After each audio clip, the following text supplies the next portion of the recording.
Famous Indian author and writer Rohini Nikani said, "We cannot just be mere consumers of good governance. We must be participators. We must be co-creators." Welcome to another edition of Gombe's transformative journey. We have a packed episode for you today.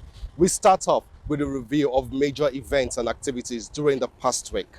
And in the sector in focus, we'll be sitting down with His Excellency Manasseh Daniel Jatau, the Deputy Governor of Gombe State, who would be sharing with us his account of stewardship and the vision and the policy thrust of the Inuwa Yaya administration for the next 3 years and 10 months thereabouts. So sit back and enjoy the ride.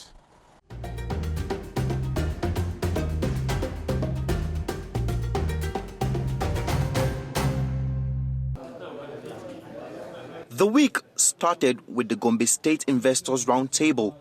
It has been a clear objective of the Inuwa Yahaya administration to attract investors to Gombe State and create a suitable environment for trade and commerce to thrive. As charity should begin at home, the state government began its drive by engaging local investors on the roundtable. They reviewed the numerous opportunities and potentials.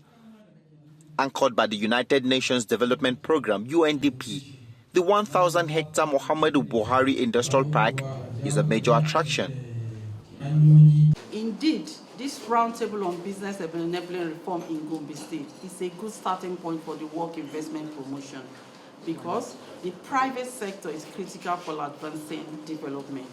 The private sector contributes to development by boosting the production of goods and services, financing public investment through taxes, and creating innovative solutions to help tackle development challenges. His Excellency has made the efforts to ensure provision of, infrastructures like one, the Muhammadu Buhari Industrial Park, where a sum of over 80 billion has been spent to construct it, which makes facilities that are required for industry to strive very available and with easy access, like water, power, and good road networks in the state.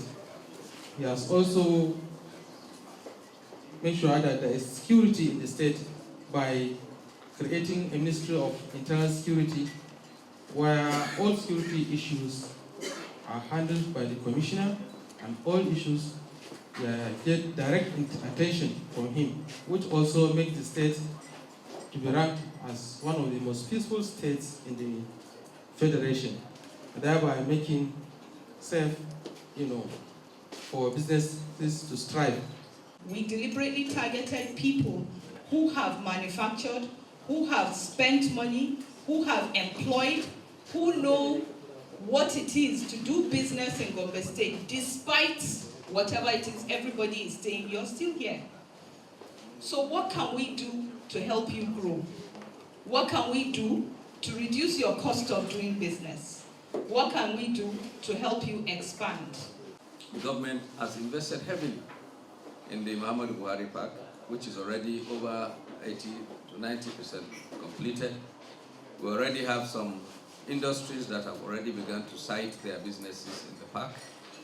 And this administration is desirous of seeing the indigenes of Gombe partake in the development or in the realization of the Muhammadu Buhari Park, which is one reason why we are here to discuss about how our investors can be able to also put up their industries in the Muhammadu Buhari Park.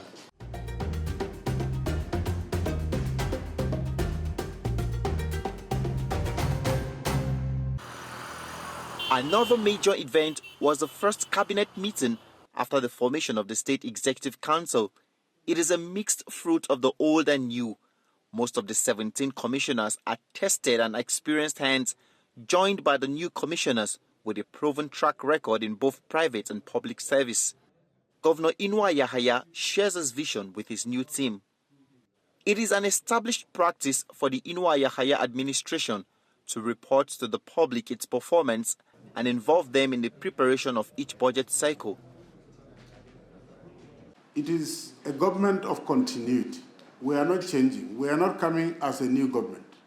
It's a government that has come. We already have a mandate. We already have programs that are in place. And we're saying all the programs that we have set for the previous government, the ones that have been completed, we have earmarked new things. But our major focus now will be on how to now put Gombe on the pedestal of being an industrial state. His Excellency, during his remarks during the council, urged that we make the system work. He emphasized that council members, that's honorable commissioners, should make the system work. So it is a very good, it's a very important statement telling us to see how we can make the system work so that the people of Gombe will benefit from governance. And all members are in agreement with that, and we have all pledged to continue to make the system work.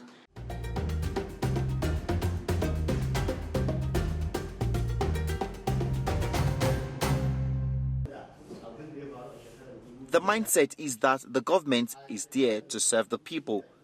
The Citizens Accountability Report took place in the 3 senatorial zones of the state. Ahead of the 2024 budget, members of civil society are also demanding key areas that the government should prioritize. They also want social welfare interventions to be given additional allocation. This meeting, it provides citizens with an avenue for them to provide their feedback on what they expect the government to do for them in the just concluded financial year, that is 2020. So the reason for this meeting is for the citizens to see the project that they want government to execute for them. I will continue to the best of our ability to continue to support you to ensure that all the various reforms we've started, we will continue them, we will sustain them, and we will continue to achieve results. We have to join hands and work together.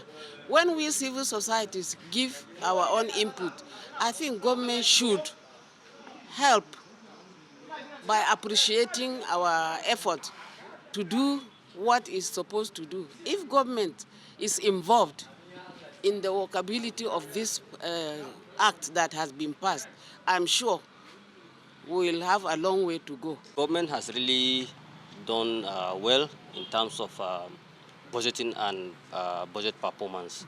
We have seen that based on what they presented, the budget release and the budget performance is around 97%, which is a very remarkable achievement by the government.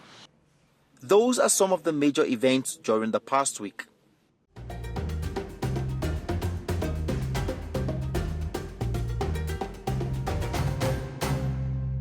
Abin da muke so gwamnati ta duba a yanzu akwai matsaloli da yawa wanda suke faruwa a irin society namu haka. So misali in ka duba akwai kamar irin na farko in muna magana akwai kalare boys da suke damu musamman a cikin area zaka zo ga bayan gidanka yara suna shaye-shaye za su yi kwacen waya za su taho da masu mashina cikin angonku su sa wuka su kwace mashin ko su kwace waya ko su kwace masa kuɗi. Ya ɗaya matasan mu da suna cikin wani hali yanzu ya ceto su ya kawo su ya zo an musu rehabilitation ma'ana an je an gyara musu halayyar su kenan da Hausa an gyara musu halayyar su an zo an ba su aiki kuma suna yi aiki daidai gwargwado yadda ake so babu da zamu ce dai mu ce Allah ya saka masa da alkhairi. We really appreciate what the government do to the people of Gombe State, but the governor is building hospitals for us, trucks for schools, for the maternity, enough of pharmacies, doctors in Gombe State. We have a road in different areas in Gombe State. There is his project that called 100 kilometers in 11 local government.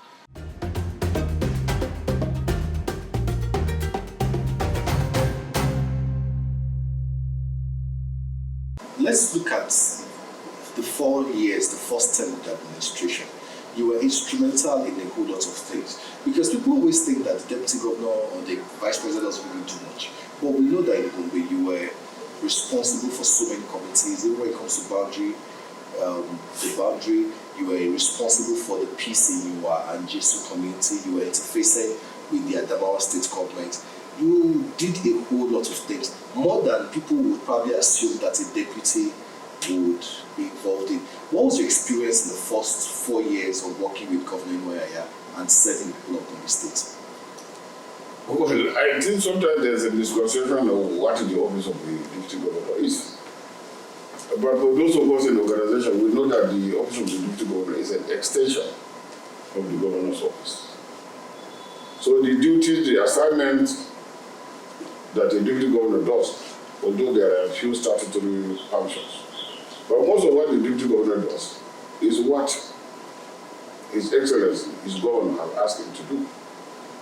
And in my own experience, I've discovered and have come to find myself very, very busy because my principal, that is the governor, gave me a lot of assignments. And I'm sure it's because he's satisfied with the assignments that I'm carrying out. Otherwise, perhaps he wouldn't have taken it. But by God's grace also, I think I'm equal to the challenge. Like the statement will always say, a yoke that cannot break your neck are only strengthen it. And that was the experience between 2019 to 2023 after the last elections. So, I want to come back to governance now so that we can look at this because our time is a little short. But your background is in security and governance. And Gombe has enjoyed relative peace in the last, let's say, 4.5 years. Even beyond that, when Boko Haram was ravaging the whole of the northeast, Gombe experienced some, but not as bad as our neighboring states. And in the last couple of years, Gombe has been rated even by the Nigerian Police Force. I remember the former IG was in Gombe, and rated Gombe that Gombe is the safest state in the federation. From your background, what strategy did the state government put in place, and what do you think is what do you think can we attribute this peace to? Well, it is true that Gombe happened to be the most peaceful state in the northeast, and by extension, then the former IGP Usman Alkali said, it's the most peaceful state in the whole federation. I am still a scholar of the system theory, which says do not underrate any actor, any stakeholder when you have an issue to address. We looked at Gombe. Yes, there are the statutory security agencies, the Nigerian Army, Police, Customs, whatever it is. They are all there. But we also went further to say that the traditional rulers, the community leaders, the religious leaders, the vigilante, the other voluntary groups, they still have their own role to play. I'm sure it is because of that we are now going back to community policing. I'm sorry to say if I may offend anybody, but the statutory security agents are transit passengers in a state. But the community leaders, the traditional rulers, the religious leaders are the people that can identify and know who are the bad people in their own society. There is no magic, despite all the training of the security agencies, to identify who is a criminal or who is not a criminal. Even to identify those that have criminal tendencies. But the community know precisely who are the bad people in their own community. So by the time you also bring in these security agencies to interact and to interface with the statutory security bodies, you now get the results. There is no magic that a policeman, soldier, or customer leader is passing here will say this is a criminal. But at least if you go back to each and every hamlet, ward, which they call there and go before you go to the village SD, they will tell you these are the troublesome boys in this our community. Yes. It's those same people that will tell you this man that is passing through here is not somebody that we know in this community. Meaning they are gathering information on strangers that could be the source of insecurity. But if you say, okay, you adjourn them to the policeman that goes to my village, apart from me, he doesn't know them. attitude of any other person that's there. But the committee members do. You wouldn't know if there are 10 strangers that follow me to the village. A regular person wouldn't know who those strangers are. But my people in the village will say, these are some people that came together with you. So that community that we may think to underrate, for whatever reason, perhaps we attribute it that they don't have training, they don't have this. Everybody has his own native intelligence. A lot of things are happening in the education sector of Gombe. Can you tell us the vision behind it and some of the specifics? So, like we said, health is placed in Gombe because you know too well that when you are not well, even the education that you are talking about, you cannot attain it. But then apart from that, the next thing to health is education. It's education that will shape your life. It's education that will change your own, shape your own thinking and appreciation of issues. So education is virtually everything. Based on my knowledge, education is to enable you to do things differently from what others are doing. Even if you were educated and go back to carry on with rearing cows, which is what I even did when I was small. With education, I will do it differently. Even if you are going back to farming, you will do it differently. It is because of education that you are perhaps approaching this interview differently. This same interview can be conducted by somebody who has not gone to school. He will still ask the questions, but possibly not in the format you are doing. So it is because of that that we didn't play with education, and that is why you have seen that a lot of schools were renovated. Because we are concerned about education, when we came in, I think the statistics were saying there are about 500 children out of school. But we discovered that there were quite more than that, and we accepted to the world that you have underrated the number of out-of-school children.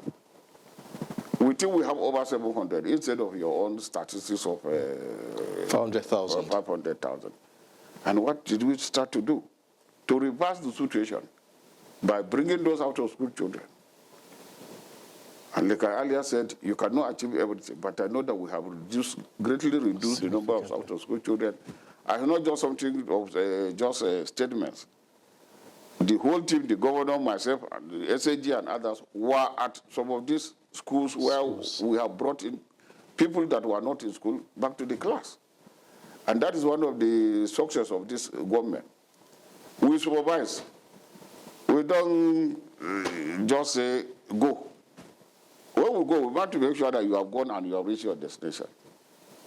You are very much aware that when you allow some things to flow uncontrolled, the result is not too good. Yes. You have allowed the naira to flow too much to that is now out of control.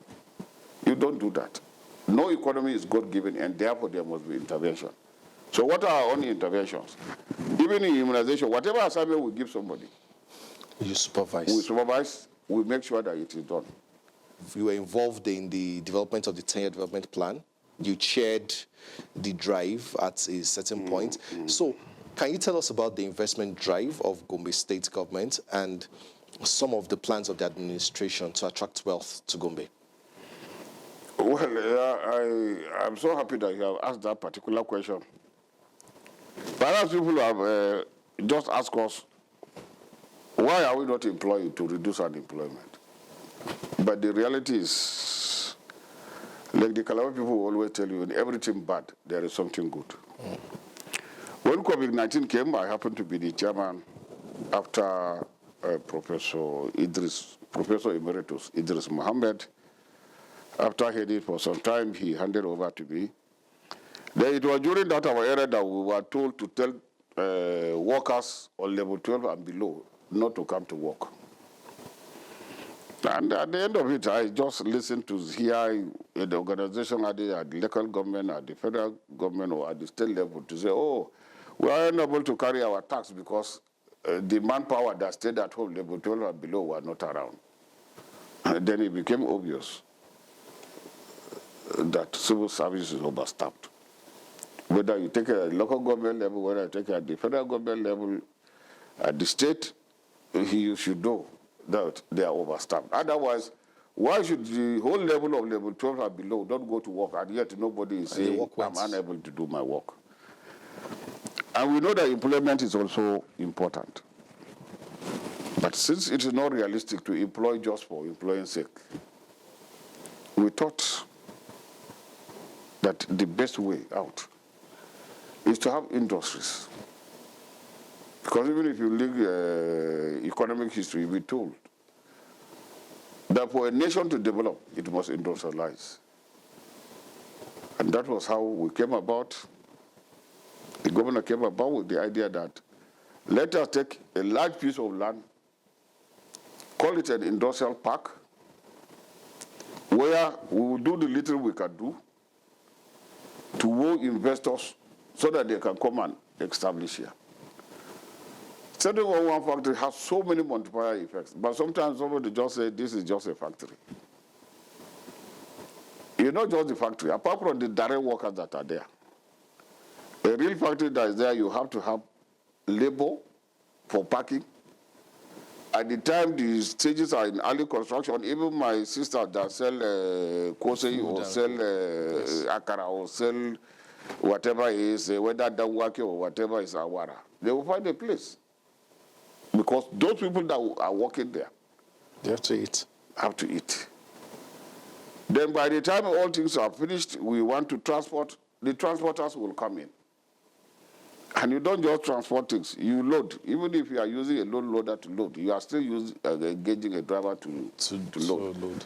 So a factory or an industry has a very large chain of ripple effects on the economy. And that's what we thought. That's why we set up the industrial park, which like you all know, is 1,000 hectares for now, because it's really situated in Game Reserve that is 26,000 hectares. So we have just taken one, and we have just taken 363 where we have developed roads. There's water there, like I always say, at any point in time, we have 4.5 million liters of water. 4.5 million liters? Yes. The tanks are there. You have not gone there. I've been there. I just didn't realize that the reservoirs are that big. There are 3. Wow. There are 3. The one that you saw there are 3. Then what is the other great advantage there? That place is not too far from Dadinkowa Dam, where you are very much aware that the federal government commissioned 40 megawatts of light or power. And we are going to have a dedicated light to the park. For now, every industrialist will tell you power is the major challenge that they face in Nigeria.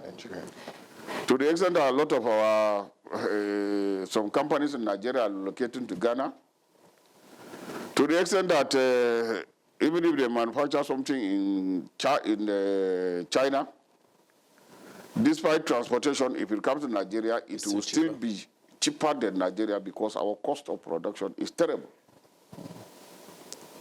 So we believe that by providing that a dedicated line, we have at least assisted the industrialists with at least a source of power that will reduce the high cost of energy. You are aware that diesel is over 1,000 naira per liter. Petrol is on the way. I'm happy that some inventions in the solar and other forms of energy are coming up. So those are the things that we portray there. And we are happy that we are getting very positive response. About 2 weeks ago, I was in Lagos on the invitation of the Consul General of the China, with the Republic of China. We actually brought in a lot of investors for us. We will soon invite them to come and see. They were so excited already, but like I told them, I want you to come and see where we are asking you to come. Don't just rely on this, our videos, all these, our photos. Come and see, and they are ready to come. So I can assure you, but right now, if you have been there of recent, there is somebody, Dom Agri, that is already building a rice processing machine. And I can assure you that with time, instead of going to Thailand, going to Vietnam, going to India looking for rice, we'll start getting rice here. Because the same machineries that are used to process rise over there are the ones that are to be installed here. I just want to say thank you, sir, for this great time of interaction with you. It's been pretty enlightening.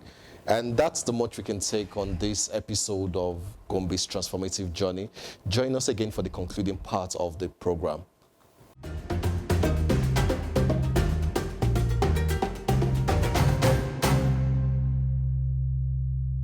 That was an interesting conversation with the Deputy Governor of Gombe State, His Excellency Manasseh Daniel Jatau, who shared with us his account of stewardship, his dynamic relationship with his principal, the Governor of Gombe State, and the plans and vision of the Inwa-Yahya administration to create wealth and all-encompassing development.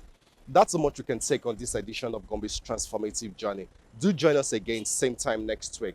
But before then, you can watch this episode and others on our YouTube channel. My name is Lanre Adeyemi.